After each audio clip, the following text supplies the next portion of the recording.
All right, guys, so today's video is gonna be all about the squat. We all wanna squat better, right? I have 7 steps for you that are gonna make you a beautiful squatter. It's gonna keep it simple, it's gonna keep it effective. Let's walk through it together. First and foremost, we're gonna establish grip, right? What we wanna do is we wanna have our hands wide enough that it does not interfere with her ability to set the bar on her shoulders, because the upper back and the shoulders are what is supporting the weight, right? We want it close enough in proximity to her midsection that she can also stabilize, because the farther her hands go out, the harder it is to stabilize the bar. So Gabby is a proficient squatter, so she already knows exactly where to go, right? So we're gonna start there. Our second step in the series is establishing foot pressure, and what we're gonna do is we're gonna step back so she's got her arms lengthened, and she's gonna pull herself up and under the bar and place her feet.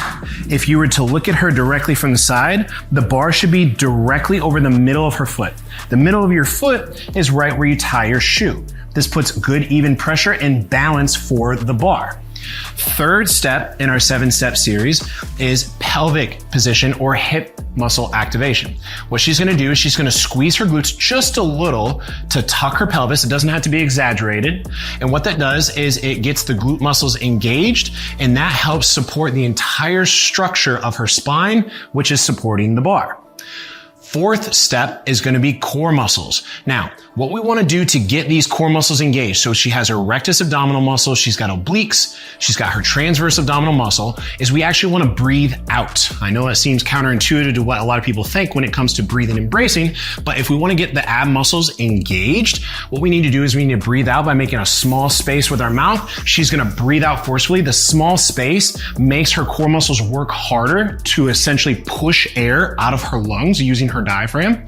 That locks down these core muscles, so we're getting everything built up, this big kinetic energy pile of muscle fiber activation.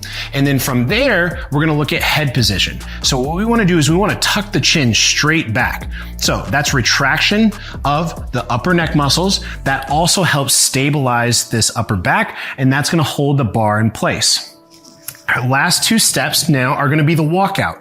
From here, she's going to pick the bar by standing straight up, control the weight, and in about 2 to 4 steps, she's gonna establish her stance. So Gabby already knows where her stance is. She's figured it out. The last and final step, now we're gonna take our breath in. So this is a Valsalva maneuver, or intra-abdominal pressure, by taking air in, but she's not gonna relax these core muscles. These core muscles are locked down. That's gonna restrict how much air she's able to take in, but what we're doing is we're essentially flexing here, we're flexing back here, we're flexing back here, right? And now we're creating pressure inside by taking air in, and she can now effectively do her squat. Let's go ahead and do a rep. And that's a perfect squat. Now, there are other details when it comes to a squat. Go ahead and do 2 more reps for me. These details would really need to be done by looking at your own anatomy. And in that situation, what I would recommend is reaching out to a coach like myself that's gonna help you understand what is best for positioning the bar, bracing, stance, grip width, the whole 9 yards, so that you get the most out of your squats.